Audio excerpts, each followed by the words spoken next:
a couple more open seats up in the front. Really excited that everyone's here to join. That was such a great transfer student panel. That's such a great part of the conference. And it's really nice to follow that because the research that I've been doing and my colleagues at the Community College Research Center has been kind of like the opposite, a little bit different in terms of scope, because we're kind of working on like the 30,000 foot level, and it is so awesome to hear like the students' stories and the narratives, and really important to hold together with the sort of work on state by state and all of these like bigger, in terms of like bird's eye view policy sort of perspectives. So hopefully we can bring in what we heard from the students to illuminate the barriers that I'll be trying to unpack. And I put together this presentation to kind of organize some research that we've been doing in 2016 that's published and out there that you can find on our website, the CCRC, but also some ongoing stuff that I've been working on. So some of it's not out there yet or is kind of forthcoming. And it all kind of like goes around this theme of these understudied barriers to transfer success. And I hope that out of this session, it sparks ideas for like research questions or questions you can bring back to your campus to ask, the right questions around transfer students and who's it working out for and who's it not working out for, as well as really to understand what might be going on with some of these barriers and how can we address them in our practice. So I just want to recognize that this is work done in partnership with the National Student Clearinghouse Research Center. They've been really great partners in supplying a lot of data and also in developing the research around transfer students. The Aspen Institute, you all heard from Josh Weiner yesterday, great partners in this work. Public Agenda, which does engagement and sort of facilitation around these issues with the field to make sure our work gets out there and you hear about it. And also thanks to the Bill and Melinda Gates Foundation, who's been very generous in supporting this work, as well as the Carnegie Corporation and the Helmsley Charitable Trust. I'll be talking about a few pieces of research that we've been doing so 2016 was a great year for transfer research. Hopefully 2017 is a good one too. These are 4 publications that in 2016 that I'll kind of be drawing from, as well as some ongoing work. I've been thinking about, this is kind of taking a step back asking this question, but I've been thinking about this question a lot, especially because there's a Stanford economist, Raj Chetty, came out with a study about how colleges help social mobility. And I've been really thinking about this question, like, so does college level the playing field, or does it produce more stratification in society? And I think this is like a tension that's going on. It potentially can level the playing field. I think that's why I'm really interested in it. My background is working with transfer students at the University of Maryland from community colleges in student affairs after they arrived. And that was part of what really drew me to that position and the work with transfer students. But I also know that the way that college is set up currently is that it seems to reflect a lot of the social stratification in our society. The New York Times is doing really cool stuff writing about this. This is from the Upshot a couple of weeks ago.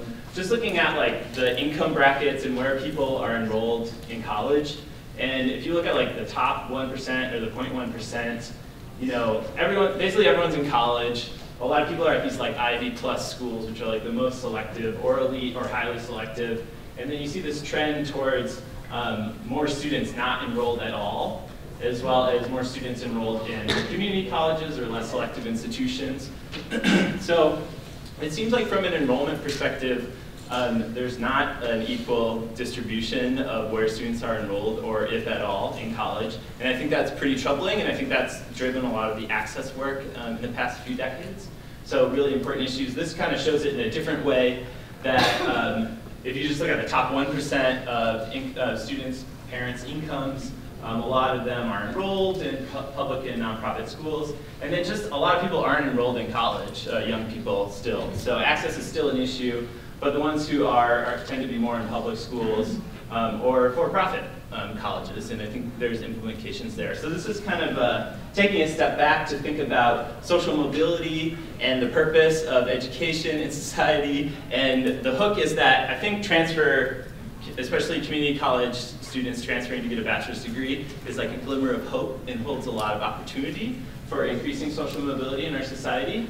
And there's some new data out about this from the Equality of Opportunity Project, and they have a great website where they put all of their data up there and made it available for anybody interested in doing this. So if there's any aspiring graduate students or current graduate students, this is like, you gotta check out this website. So Raj Chetty and his colleagues, each college calculated a social mobility rate, which is basically the chances that a student entering there that's in the bottom quintile of income will make it to the top quintile of income, like within like 10 or 15 years of graduating college. So it's like started from the bottom, now we're here. So what's cool about this? So the mobility rate was not just the likelihood that students actually made it from the bottom quintile to the top, but also the access, how many lower income students colleges were bringing in. Because if you take, for example, let's see, I think we have a couple colleges. So I work at Columbia University. Columbia Universities, these are, on the axis we have the access. So percent of students coming into this college in the bottom quintile, and then the success of those students in terms of getting into the top income quintile. That is by no means the ultimate measure of success, but it's what they talked about in this study. So Columbia, pretty good on the success, but like not on the access. And SUNY Stony Brook, anybody from SUNY Stony Brook here? There is someone who won an award from SUNY Stony Brook. Yeah, so my wife is a graduate student at SUNY Stony Brook, and so they have they have a little bit more access and a little bit less success, but the point here is that colleges vary in their effect on social mobility. So kind of just this is part of the framing of transfer, is that some colleges seem to be doing better than others, and the sort of Ivy League or highly selective colleges tend to have high success of getting students into the upper income quintile, but don't have a lot of access. And all the community colleges are like right here, they have a lot of access, but fewer students are getting into the upper income. So the point here is that top mobility colleges require access and success, and that colleges vary in their effect on social mobility. And if you look at the top 10 list of colleges in the US, where students have the highest likelihood of getting into the top, lowest to the top income quintile, I mean, what do you notice about these colleges? Anyone want to throw stuff out there? Yeah, so they're publics, they have like decent access, right? Like the CUNY system, you know, serves 2 and 4-year colleges. There are some community colleges here, but a lot of them are bachelor's degree granting. I think that's interesting. It kind of makes sense. We know that bachelor's degree graduates typically earn more than associate degree or certificate holders compared to high school diploma only. So it kind of makes sense that, you know, those sort of colleges awarding more bachelor's degrees, they're going up into higher income. So I think this is where the transfer piece kind of plays in, because just if you think about who's enrolling for the first time in American higher education, got about 3 million students, first time degree seeking. So this isn't talking about all the students that are coming back to college, which is a huge important part of the story here. But even among the new students, the community colleges are accounting for 37%. So it's a huge chunk of the pie. And then these are students that are from lower income brackets. You know, they're students from historically marginalized groups. And I think this is where transfer kind of steps in as a potential to increase social mobility, to get these students into 4-year colleges where there are kind of higher earnings, different sort of outcomes there. And we know too from data that about 80% of these new degree-seeking students, maybe even more, are seeking a bachelor's degree. And a bachelor's degree is, especially in more urban areas, is the sort of degree that you need to have for a career for your lifetime. So unfortunately, few students transfer and even less complete. We released a study about this time last year that tracked 720,000 degree-seeking community college entrants. Like I said, about 80% intended to earn a bachelor's degree. And Josh kind of covered this in the keynote yesterday as well. We found that only a third transferred. About 29% of transfer students earned some sort of community college award before transfer, and only 14% ended up with bachelor's degrees within 6 years. So in terms of delivering on the potential of transfer for increasing social mobility and like reducing the stratification in higher education, it seems like we have work to do, but there is a huge opportunity here. If you think about all the students that do not transfer or aren't able to complete. So this is, I think we all know this is why we're really excited about the work, but this is kind of how we're thinking about the issues here from this bird's eye view. So one thing we need to improve transfer outcomes is we need better transfer data. Unfortunately, the transfer students, the forgotten population, right? So transfer students have been systematically forgotten in federal reporting. It's kind of changed recently, but it's still not that great. So I think a lot of the research, which has been great and really important and has helped a lot, has focused on the student experiences or more like college level effects of what's going on. We kind of study what we have data for. So what we're lacking is widely kind of agreed upon definitions and measures in terms of institutions and states' ability to support transfer students, which is really there to hold them accountable for their work with transfers. So that's where this publication came in. We went over we kind of created 5 outcomes for transfer success. I'm going to kind of speed through these next slides because I think this is like the 3rd time this is being covered at the conference. So basically, there are some measures for community colleges. The contribution here was that we were looking not just at how many students were transferring out, but how many students were getting bachelor's degrees from the community college after they transferred. We created a rate for the 4-year college because we know they're part of the picture. So this transfer in bachelor completion rate, how many students transferring into a 4-year college got a bachelor's degree. And then this was the 14%, which is just simply a kind of a combination of factors, how many students got bachelor's degrees. So a couple of interesting findings. When you look at average transfer out bachelor completion rates by community college type, not a lot of difference in the averages. It seems like what we might expect predicts some of that difference doesn't, in terms of are the community colleges serving more upper income or lower income populations or more rural or urban populations. But on the other hand, it seems to matter more where you're transferring to instead of where you're transferring from. So students going to very selective institutions tended to graduate more. Students transferring to public institutions tended to graduate at higher rates. And this is kind of unsurprising. There's definitely a filtering that's happening with transfer students. First, if you get over the hurdle to transfer in the first place, that's a huge filter. And then if you're going to a very selective institution, another filter going in there. So where did students transfer, do you ask? So about 72% of transfer students that we tracked went to a public institution. The private nonprofits, there are a lot of colleges, but they're generally smaller enrollments. The private for-profits were smaller. They had very low completion rates. About 8% of the students who transferred there completed. I don't know if any of you are members of ASCU, but fun fact that like a huge chunk of the students went to ASCU institutions. These are the state colleges that are typically more regional colleges, a little broader access. So I think just in terms of thinking about the big picture of how to improve transfer outcomes, if you kind of want to work on certain sectors that are holding a lot of the transfer students, ASCU is a key player here.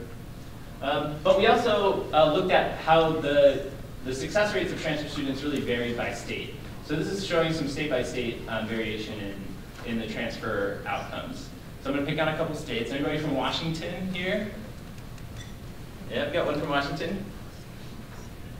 So Washington, and I want to point out a couple of states because each state kind of has a different story, and this is all available. You should get our report and look to see where your state is, and then bring it back to your institution, and then ask people, hey, can we replicate this for our college, and see how our college stacks up. So in Washington, relatively low transfer out rate compared to the national average, but it seems like the students who were transferring relative to other states were getting pre-transfer awards, and they were completing their bachelor's degree at the highest rate. So it seems like in Washington, not a lot of students are transferring, but those who do typically get degrees relative to other states. New Jersey, on the other hand, anybody from New Jersey? All right, New Jersey, okay, cool. cool. So Jersey's pretty good. They're above average in these 3 community college rates. Seems like doing pretty good in Jersey, okay. Just looking at the 4-year institutions, public 4 years and private nonprofit 4-year colleges, and their completion among community college transfers in. And here we have our 2 states again. So Washington, 4-year colleges in Washington, very successful relative to other states in terms of graduating community college transfer students. New Jersey's also relatively successful there with the publics and the private nonprofits. And then when you look at the community college cohort completion rate, you see that Washington is below average. But it's a little puzzling, like why is Washington below average? I thought they were so good in terms of relative in our other outcomes. So any guesses why that might be?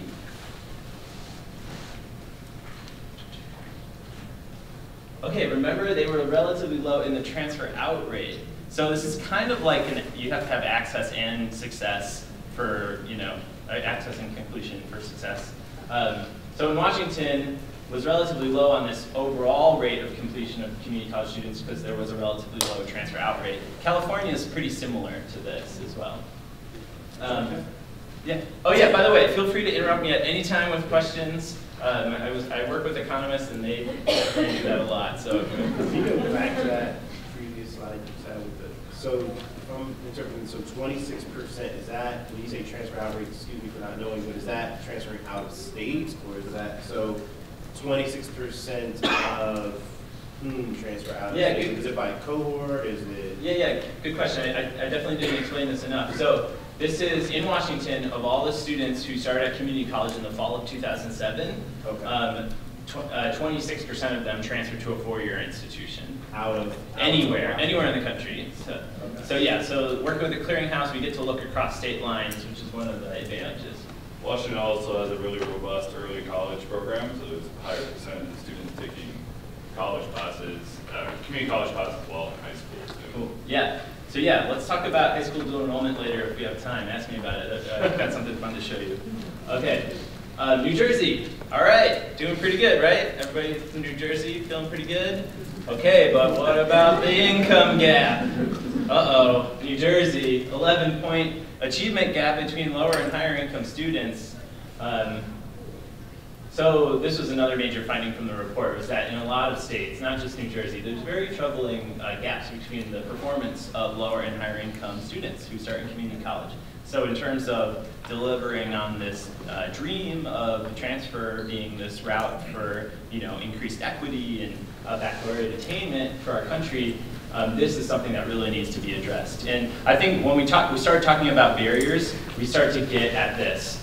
Because I think what's happening, and just kind of as a hypothesis to hold in your mind, I think we've got such a complex transfer process that basically it's really hard to navigate. And so the students who are more able to navigate it typically have more resources and college knowledge, social capital, all these different things. So that's obviously a big issue, and that's why we're here working on trying to create more systematic, smooth structures so that everybody can be successful. So the 17% in New Jersey, if that's community college cohorts, bachelor completion rates, that's 17% of the people who started in fall 2007 in New Jersey, no matter where they went. They got a bachelor's degree somewhere. They got a bachelor's degree. Yeah, in 6 years. Yep. And it also, so it's not including the people who came into the state of New Jersey. It's only looking at the people in fall 2007 who were in the state of New Jersey at that time. Yeah, at their community colleges. Okay. Yeah. And the 11-point gap, what does that mean, 11 points? Yeah, so that means that the lower income students, like 9% of them got, or what's 11, 17 minus 11, 6% of them got a bachelor's degree. Or basically that they're like, the higher income students had like 11 percentage point higher completion rate than the lower income. Okay. Yeah, sorry. Thank you. Sorry, I admit I'm going through this quickly. I'm trying to get to the barriers, but I wanted to lay this context, so thanks for it. Yeah, stop me for those questions. Just a couple other state examples. Here's Illinois, also a pretty large achievement gap there. Tennessee and Oklahoma, relatively smaller gaps between higher and lower income students. So yeah, so the state variation is really interesting because you could look at, what are some states doing that are others. I mean, a lot of this is just has to do with like historical what's going on in that state's education system that's happened over many, many years. So this was all just descriptive information. So the conclusion from this first study is that really what states and institutions do, because there's so much variation, it really matters the practices and policies that these states are doing to support their students. So that means we can improve. I think this is kind of a hopeful message, despite the outcomes not being as good as we would want. So I'm going to talk a little bit about these understudied barriers to transfer success. And the question here is like, really, what can we learn about the barriers and ways to address the barriers from looking at administrative data within states? So looking across colleges, we can look at things like credit transfer and transfer patterns, as well as national data about course taking, student enrollments, degree attainment. Like I said, this is all kind of that 30,000-foot perspective to get a sense of like what's going on with these barriers for transfer. And really the goal is to describe these patterns, to kind of use this to guide and frame our thinking about how to address these barriers in our work. So we got 5 barriers. First barrier, lack of early momentum. So the first slide is coming to you courtesy of Virginia. Anybody from Virginia here? All right, cool. So we released a paper in April in partnership with the State Higher Education SHEV. I don't know what it stands for. I should know that. Okay. So this is showing how 2 groups of students, 2-year entrance and 4-year entrance. These are all students in Virginia who started in the fall of 2004. These are all students who said they wanted a bachelor's degree when they started college. And the other thing to note is that these 2 groups of students were statistically matched on their student demographics and characteristics, things like race, age, how many hours are you working, what are your familial obligations, what's your high school GPA. So they're statistically matched using propensity score matching. And so it really kind of creates a nice comparison between 2- and 4-year entrants, because otherwise they're pretty different groups of students, honestly. But what this graph is showing is that this is every term from the first year until their 8th year, that what you see is that the credit, in terms of credit load, how many credit students are taking each semester, you see that the 2-year entrants or community college students are consistently taking lower credit loads than the 4-year entrants. And what this is suggesting is that there's this lack in early momentum in terms of the amount of credits that students are taking. And this is a complex thing when the rubber meets the road about how many credits students can take. But it's interesting to just show that there is this difference, even though that these are somewhat, relatively similar, as much as we could tell, groups of students. So what this results in is that over time, 4-year entrants accumulate more credits than 2-year entrants, both college level and non, any sort of credits. And in research that I'm not reporting on here is showing that there are, students who are able to take more credits sooner in their first term or their first year are more likely to complete and transfer. So this momentum really matters. It does seem that students are taking fewer credits and accumulating fewer credits at the community college. So keep this in mind. I want to talk about maybe what's going on here with you all in the discussion, as well as like what can we do really practically to try to address this barrier. Another barrier. So students are making progress at the community college, but then they don't transfer. So this is the same data from Virginia, just looking at the 2-year entrance, community college students. Remember, all of these students said that they wanted a bachelor's degree. They're all intending to transfer and get a bachelor's degree. But when you look at their transfer rates, within 8 years, only 23% of them transferred to a 4-year college. And even among associate degree earners, only 68% of them transferred after earning an associate degree. So the question here is, like, look at all the students who aren't transferring. These are students who start and want a bachelor's degree. Such large chunks of them are not transferring. And when you look at students who are progressing, earning different amounts of credits, like students who earn 20 to 40, 40 to 60, or 60 or more credits, there's still these students who are not transferring, these large groups of students who aren't making the leap. So it's like they're leaving cards on a table. And this is something I've really been thinking about, like why aren't students transferring? I think there's a lot of answers to that question, but maybe I'll just pause there. I'll take a couple questions, some thoughts on this. When you look at associate degrees, do you consider degrees that weren't designed for transfer, like applied degrees? So I believe that this is all, that this is excluding applied associate degrees, yeah. But yes, that would be a really important thing to consider. Yeah. It's a loss of credit. Often if students are taking remedial coursework, we're looking on the college level credits. And so taking all that time to get the remedial coursework done, they lose the momentum after that, even though they've done. There's almost, some people talk about like a diversionary effect that's happening. Yeah, which is obviously not a good thing. Students are afraid. Yeah. I have students at the community college who get 2 and 3 associate's degrees. Yeah. Yeah, we heard a little bit about that in the panel too. Other thoughts about this? Well, I'm just wondering if this was disaggregated by major in the... Not in the study, but that's something that when you're at the bird's eye view, it's hard to do. And that's definitely a limitation because so much of this is program and major specific. And I'll like personally help anyone work with their folks in IR that want to basically replicate some of these findings. But then when you do it on your campus, you can divvy it up by college or major, and that's when you really get important conversations going.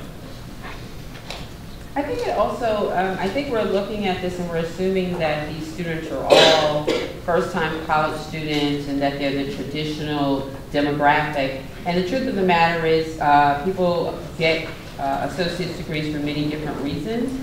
And for some people, it's just about getting that associate degree because they want to get a raise on their job or something like that. Yeah. Yeah, so I mean, there's a question of like, do students know, like really, so these are all students that said they wanted a bachelor's degree when they entered, but, you know, do they have the information to really understand the sort of degrees based on what they're interested in? So that like this whole process of onboarding and helping students explore what they're interested in at the community college is really important. Good thoughts. Yeah. I also wonder when students check mark that box or say yes that they want to get a bachelor's degree, that maybe that's just what's culturally appropriate, or that's what they're supposed to say. That's what they answer, even though they don't know that they really want it. Yeah. And then the question, like, based on what they want, do they need a bachelor's degree? Like, potentially, or maybe they should aspire, maybe colleges is about raising students' expectations. We should say you really should get a bachelor's degree based on, you know, so. Good questions, good questions. Okay, barrier number 3. I've been really focusing on this one a lot, so if you'll indulge me a little bit. Transfer paths are really unclear. It's like wild what's happening with transfer students. Okay, let's begin. All right. So this is national. This is an entering cohort of from fall 2007 students, degree seeking, entering at a community college. These are all students who did transfer, about 230,000 students. Okay, look at this. When are they arriving at the 4-year colleges? Do they all come in the fall semester, which would be so nice for the 4-year colleges, right? No, 62% arrived during a fall semester. 28% arrived during a spring term. I don't know about the college, for the 4-year folks here, starting in a spring term when I was at the University of Maryland was like such a bummer. It was, you didn't have the football, or all that stuff. It was cold. Anyway. Okay, so 23%. 10% are coming during a summer term. So they're kind of like coming all at different times to the 4 years. That's the challenge. They're also transferring not after they're not all transferring at the same time. Like 18% transfer within 1 year, 43% of the transfer students transfer within 2 years, about 70% transferred within 3 years. Then you still have like a third of the students who were transferring between 3 and 6 years after they started at the community college. So they're coming at all different times of the year, and they're coming at all different years of prior college experience. So this is all to say it's really hard to receive these students kind of structurally because of the pathways being unclear. Not necessarily saying that, you know, it's a different question to ask, like, should it be this way or should it not be this way? But just this is what's happening, it seems. So Josh mentioned this before, that what's the pattern that's happening? So are students really following that 2+2 pattern that we talk about so much? This is a group of students who completed bachelor's degrees who started at a community college. So it worked for these students within 6 years. About 100,000 students from that same fall 2007 cohort. And what this pie chart is showing you is like all these different, like 1+3, 2+4, the enrollment patterns, like years out of community college and years out of 4-year. And few graduates follow that 2+2 pattern. Only about 8% of the graduates follow the 2+2 pattern. You see other common patterns are 2+3, 3+3, 2+4, and then like 20% of students had some like break of a year or more throughout the process, like maybe while they're at community college, maybe while they're at the 4-year. And so I think that this is really interesting. So I've been trying to visualize it in different ways. Oh, okay, so this, by the way, is one state, random state, can't say which state, but the community colleges are these circles, and the 4 years that they send students to are the gray circles, and you see it's like a tangled mess. I think this shows it well because it's like a mess.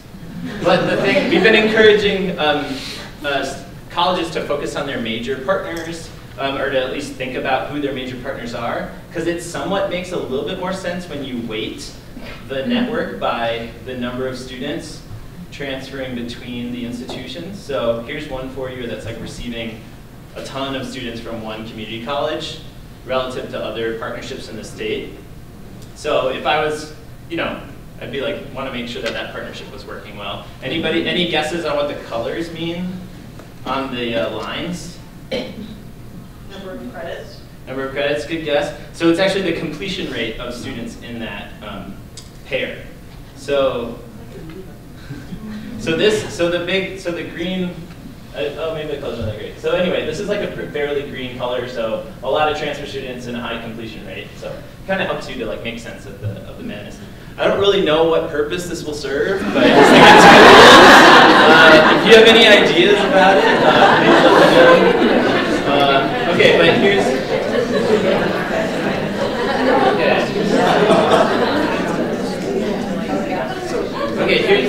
here's the 8% of, here's just a different way to visualize the same pie chart data I was looking at. So, okay, so this is showing like the pattern. This is the 100,000 students who completed. This is showing their pattern of like which school were they at each year. So community college, 4-year, 4-year. That's our 2+2. All these students graduated, so they're not enrolled. It's just like they're moving on with their lives. But I mean, what you can just see is that there's a lot of different. Some are going like right to the 4-year in the first year and completing. Some are staying at the community college for a long time. So yeah, so there's a lot going on, and then we also looked at it by term, which is like even more confusing, because you're looking at, okay, this is year 1, year 2, year 3, and then continue at the 4-year, and then you see that it was only 5% of students, and there's like all these different pathways that students are taking. So if you have any ideas for how to use this, I don't know, we might just try to put this up on a blog and allow people to explore. So yeah, the paths are really unclear. And it's especially true, it's sort of thinking about the majors or programs, the question before. This is particularly true for computer science students or STEM students in generally. So, which really has ramifications for thinking about those higher remunerating jobs. And when you think about the sort of, transfer, there are all different sorts of transfer students. And these trends don't really get at the program-specific stuff. Like maybe it's working fine for sociology students. I was a sociology major, and maybe it's harder for other types of students. And those are really important questions to ask that we don't ask. We can't really ask that well with this with this broad data. But for your campuses, I feel like the program-specific questions are really important to ask. So I just want to briefly go over the study that. So Google is interested in transfer. Yay! So Google was curious what community colleges' role were in contributing to bachelor degree earners who have computer science degrees. And the answer is there's not a lot of students who get computer science bachelor's degrees who start in a community college. So of the 1.8 million, this is slightly different data, community college entrants. So not a lot of them were graduating. That's kind of what we were talking about before. And then a pretty small group of them were graduating in STEM areas or computer science areas. There could be a lot of reasons kind of explaining why this might be, but if you think about a computer science program, if it exists at a community college, that would be a rare case, and a computer science program at a four-year colleges tend to have different focus areas, like different approaches to the field. So we're trying to unpack this a little bit, and what we found was, this kind of goes back to the other point about who is this working for and who isn't working for. But the students who it worked for, just 3,000 of them, who got computer science bachelors and started at a community college, were not representative of the community college entrance. They were way more male and way more from higher socioeconomic status neighborhoods. So, and this is kind of back to the mess, that point about the mess. There were 1,200 unique patterns of enrollment term by term that these students followed. So these pathways are very unclear, and I think what the implication here is, and we don't know this, this is specific to computer science, but it's probably also true for STEM and in general, that when you have these very complex systems, my hypothesis is, and we should all study this, my hypothesis is going to be working more for people with more advantages or more resources or capital, or so. I think that's kind of what this shows. This is kind of more about the patterns. The top patterns only accounted for about 20% of the graduates, and then 80% of the graduates followed 1,200 other patterns. So it's like every transfer student is unique, and also every transfer pathway is unique. Everybody has a different story.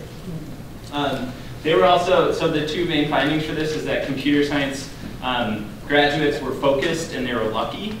So they were focused in that they were more likely to start in high school to earn community college credits. They were more likely to transfer to a more selective institution, and they really kind of just enrolled at one community college instead of like swirling between community colleges and one four-year institution. So, this is all descriptive, but you see like this is slightly the case more for computer science and STEM graduates, that they're a little bit more focused in their enrollment patterns. And they're kind of lucky too, and lucky, fortunate, privileged, I think it's all kind of like a similar thing going on here. So they're growing up in areas with the tech hub. So these are areas with higher than average computer science employees in the metro area, or they have like Google offices within 50 miles. They're also transferring to colleges with stronger representation of computer science graduates, transfer students in their computer science graduates. So it seems like they're kind of able to go to colleges where this is working well for them. It's kind of concentrated. Very interestingly, a companion report, so this is all up on our website if you want to learn more, was a qualitative study at 3 California community colleges about students who are interested in computer science and they wanted to transfer. And they did focus groups and surveys of like 300 students. And here's what they found. They found that the students were really confused about the transfer pathways to get into a bachelor's degree in computer science. And there was this complex chain of prerequisites to prepare for transfer into the CS major, and a lot of this had to do with math specifically. So I think this kind of goes to, kind of give some insights into what's going on with these barriers. I have a comment real quick on that. I want to blame some of the four-year institutions. I come from the top 3 computer science program, and they're losing professors, so they can't admit students, so they won't admit transfer students, and because they're turning away freshman students. So I think a lot of that is on us, because community colleges are putting out well-qualified, wonderful students, and they're just not taking them. So it's their fault. The capacity issue. Okay, so I want to move on to this last barrier, which is transfer credit loss. Okay, we finally got to it, everyone. Transfer credit loss. Let's talk about it. Have you all seen this study, Monahan and Adwell, recently, 2015? They used BPS data, national survey data, to look at credit transfer between institutions. So nationally representative sample of transfer students. They found that just like 58% of students were able to transfer 90% of their credits or more. So pretty good. 15% of transfer students basically had to start over, and like none of their credits transferred. And I think the biggest contribution of this paper is they had a very sophisticated model where they took into account a lot of other factors happening when community college students start out and want to get a bachelor's degree. And they identified an effect for credit transfer loss specifically on bachelor completion, which is that students who were able to transfer 90% or more of their credits were 2.5 times more likely to complete the bachelor's degree compared to students who weren't able to transfer as many credits. So transfer credit loss matters in terms of bachelor's completion. I think this was a really sophisticated study examining that. But it's not just about completion, it's about cost too, right? So even if a student does complete, how much extra are they paying because they lost the credits? And ongoing work that we're doing that we're not reporting here is asking this question, like, is it actually cheaper to start at a community college and get a bachelor's degree? I mean, theoretically it's cheaper, right, because community colleges are cheaper. But given the fact that like it's a very inefficient process, is it actually cheaper? Like, how many credits can a student lose until it's like at a break-even point in terms of cost? And it varies by state and institution, but so anyway, stay tuned for that. This is looking at the total number of credits students graduate with. This is back to Virginia. We're looking at our 2 groups of 2 and 4-year entrants.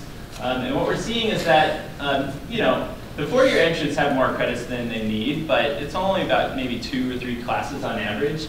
But the 2-year entrants have about an extra semester of credits that they didn't need to take of the graduates. So there is an excess credit issue, and that's kind of reflective of transfer credit loss. And that's something we're interested in using excess credits as a measure of transfer credit efficiency, which, according to, or from looking at the research, it's seeming like there's 3 ways that people are measuring transfer credit efficiency. Transferability of credits, that's what Monahan and Adwell looked at. So that's pretty good, right? There's actually data on that, like how many credits were accepted at the receiving institution, how many were lost. But there's one key problem with this, is that credits are accepted like all the time, but then they don't count towards your degree. So it's like, well, why did you accept them in the first place if I now have like 30 electives, but it's not going towards my degree? So that's one of the issues with just looking at transferability.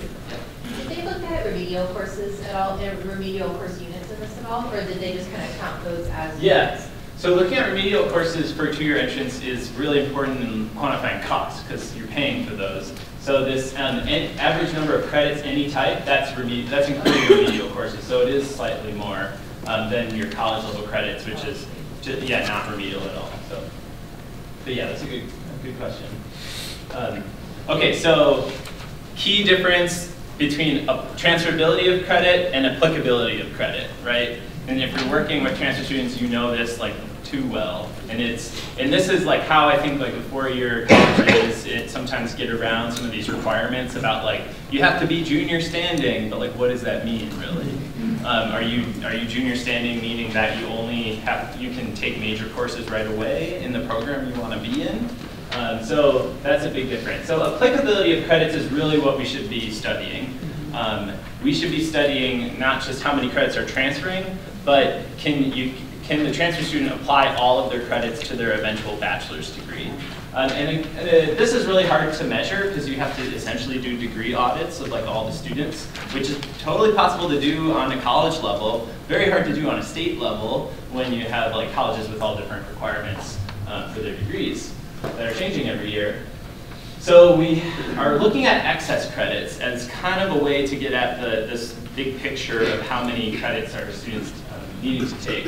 And we're working on a study now. We presented at a policy conference this year, basically an exploratory study of excess credits. And we're really trying to understand, like, can we learn anything from the patterns of course taking among transfer students that have more excess credit compared to transfer students who have less excess credits? And we basically have created a bunch of variables. This is like blasphemous sort of like social science that I was taught. Like this is totally the kitchen sink approach using data mining techniques, but it's exploratory. Okay, so give me a break. So we're looking at we're using decision trees to understand access credits in course taking. And let me just paint a picture for you. Sorry, this is kind of dense. So this is students in one state, anonymous state.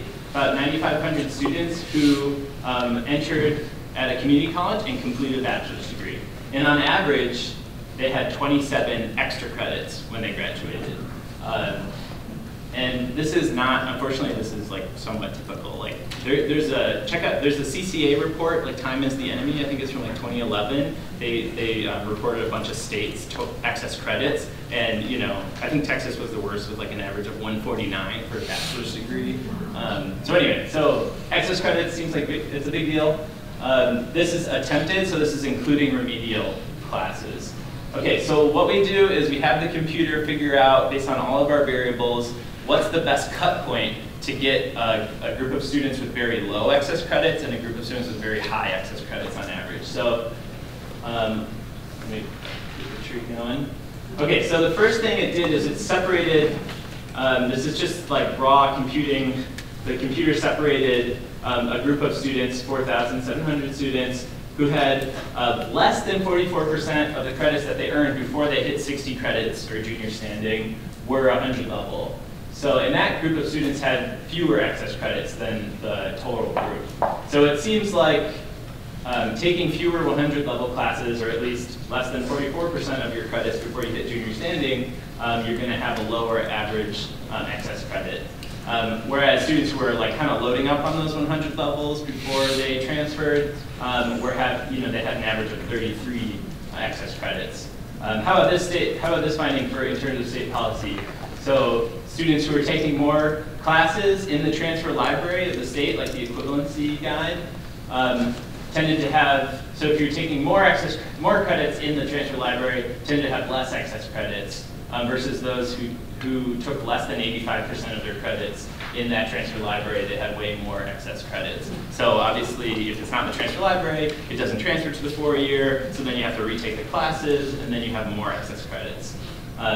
And then how about this for another indicator? This core group of 859 students, who all these things are true for. So they loaded up on 100 level classes before they transferred. They took less than 85% of their classes in the transfer library. And then they also, perhaps as a result of this, took a 100 level math class after they hit 60 credits. So likely after they transferred, they had to take another 100 level math class. It's amazing that they got a bachelor's degree, but they got it for the tune of an extra 50 credits. So I think this kind of validates a lot of what we see in the practice. When in my work with students, I hear similar things. Hopefully what we're doing is just kind of like looking under the hood a little bit at this excess credit issue. And I think what this suggests is more structured and clear pathways for students to take so that they're not taking so many excess credits. Right. Just more of a comment. And I think, in a way, by us encouraging the associate's degree, in a way, that can lead to this kind of a problem. We encourage the associate's degree because it's a good thing, yet at the same time, and I just dealt with this, we registered a bunch of students, and I hate as an advisor saying, oh, well, you have elective courses that are fitting in, and you need 120 credits anyway. So it's like, I don't know, it's hard for me to encourage the associate's degree, even though that's what we're supposed to be doing. Well, I think that well-articulated pathways can and cannot include an associate degree, but it's great when they do, because then students have, kind of can pick up that momentum. And I think the key challenge is having a well-articulated pathway. And it sounds like in your case, that the associate degree thing that exists now isn't allowing students to follow a well-articulated pathway. Yeah. I know you briefly mentioned about high school students who earn college credit. I recently had just in general one college who says, well, if they're earning college credit in high school, which can count for your diploma, doesn't matter, it's not coming to your school. And we have had some high school students earn as much as 30 credits taking mid-school. So what are some of the things that maybe are looked at in a study, or maybe have been considered with that has now been a big push with high school students taking college classes? So this is, so are folks working with these sort of programs where high school students are taking college credits, just by a show of hands? Yeah. So this is a growing trend. It's grown like 75% in the last 10 years in terms of like the number of students taking in high school taking college credit. We're working on a report right now that's kind of similar to the first thing I presented with all the state-by-state differences. That's going to kind of show where's this happening, where are students enrolling after high school, are they going to a community college or four-year, and then what are their completion rates. But in terms of like getting into the weeds on really what's going on, we hope to go there, but that's a big unanswered question. Okay, so I just want to review 1, 2, 3, 4. Number 5, what do you think? What do you think is the 5th barrier? So maybe take like a minute or two. We got like 10 minutes left. Take like a minute or two. Talk with your neighbor. These are 4 barriers that I've been noticing, but what's maybe another barrier that you've seen from your work? And I'd love to hear about that from you all. Just about a minute or so. What are you learning?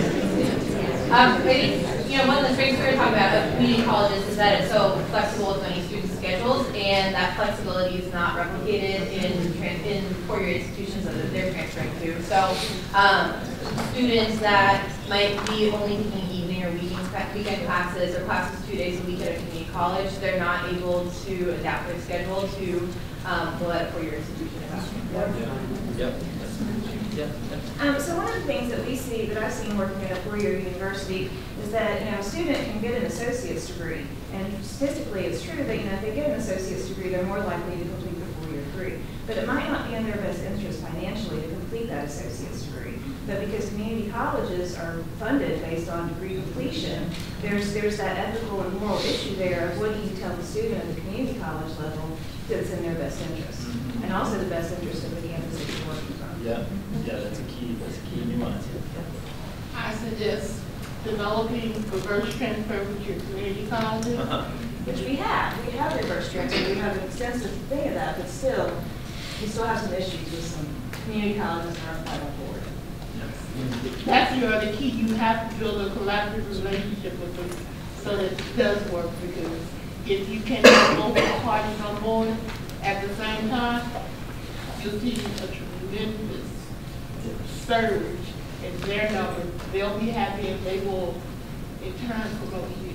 Well, and we can see that when we're looking at our numbers and looking at places that we're getting students from and whatnot and creating those relationships. But I think sometimes you still have some administration at the community college that has a tendency to push in other directions. Leadership has to be on board. Yeah, leadership has to be on board for sure. Cool. Good stuff. All right, I want to take a couple more. Yeah, Robin. Yeah, I think that one of the things I see most is the lack of the early planning and advisement, that they don't seek that out early enough, because if they seek that out early enough, chances are they're going, number 3 and 4 aren't going to be as huge of a barrier. Yeah, that's a good point.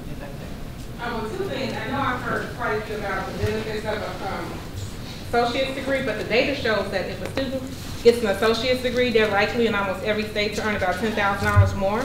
It's also a game changer for women, because a lot of times people can't even access full-time jobs without a degree. So you have somebody who can't even get 40 hours a week, who can get 40 hours a week. We heard from the student on stage earlier today that after she got the associate's degree, she was able to get a scholarship. Sometimes people can go into the workforce and their employers can pay for them to get the bachelor's degree. So I just wanted us to think more broadly about that. Now, those are the benefits of an associate's degree. The second thing, as far as the understudied barrier, is that I know in the state of Georgia, when we look at excess credit, I would like to see data showing about states who have articulation agreements and how that really helps, because our governor came in and he created an alliance of education agency heads and basically said, you all will solve this problem, because they saw it as a taxpayer's issue for a student to go to take an English class and then have that English class challenged at another university, because we know that a lot of times they're taking out loans, they're not paying this money out of pocket. And so now I think in our state we see less excess credit. It's still a challenge, But now, it's not up to the university to say, we're gonna challenge every course. We have statewide articulation agreements for pretty much the entire course. So we tell the students the class will transfer over, and it's not optional for the university to try to get that extra dollar. They have to accept credit. Yeah, and one thing you can do on your own campuses is look at the excess credits by program area and see which programs are seeming to be more problematic in terms of this articulation than others. Yeah. Other thoughts? We have found in Florida that, at least in Central Florida where we are, a significant number of our students earning excess credit hours because they come in without having decided on a major in their freshman semester. And so as they take those 100-level courses and discover and explore and then move on, and even as their associate's degrees are awarded, and they do have common course numbering, so all of that works really well. Yeah. But it's that decision making. So that may be a college readiness question that we haven't quite attempted to ferret out early on. That's a really good point. I just want to make a quick plug for this transfer playbook. So check this out. I didn't really go over the findings that much, but this is free online. It's on our website, transfer playbook. And we did this study. We looked at high-performing colleges across the country. We used all the same data to go to identify and visit colleges that had really high outcomes with transfer students, better than expected. And we learned that they're doing a variety of things. And they're really doing this, they're thinking about this comprehensively, and I'm hearing this from you all, and it's really starting with when students start thinking about the transfer process, which is more and more in high school. So they're reaching out to high schools, working with students about the exploration, active exploration of what they want to study, what do they want to be, what does that mean in terms of their degree, and where do they want to transfer as early as possible, and then getting that student on a previously developed by faculty partnering at both institutions, well-articulated academic transfer map that tells them all the courses for that particular direction they want to be in, so that they can follow it with all these sort of great supports from student affairs, student services, and advising along the way to make sure that they're making that transition seamlessly, becoming a part of the university life, going to the football games, all that great stuff. So this is, I think all these things work together, and I think what we're trying to say in the playbook is that this needs to be a comprehensive effort done by, with everyone involved, academic affairs, student affairs, community colleges, 4 years, high schools, really the whole community is lifting these students up into where they want to be. And that's, I think, communities lifting up the folks that are entering adulthood. And I know there's a whole other thing happening with adults coming back, but in terms of just thinking every year, we got 3 million students entering higher education. Like, just, I think if we can get communities to work together to lift these folks up, hopefully that means that higher education can be more leveling the playing field and not increasing stratification. So thank you all for your attention.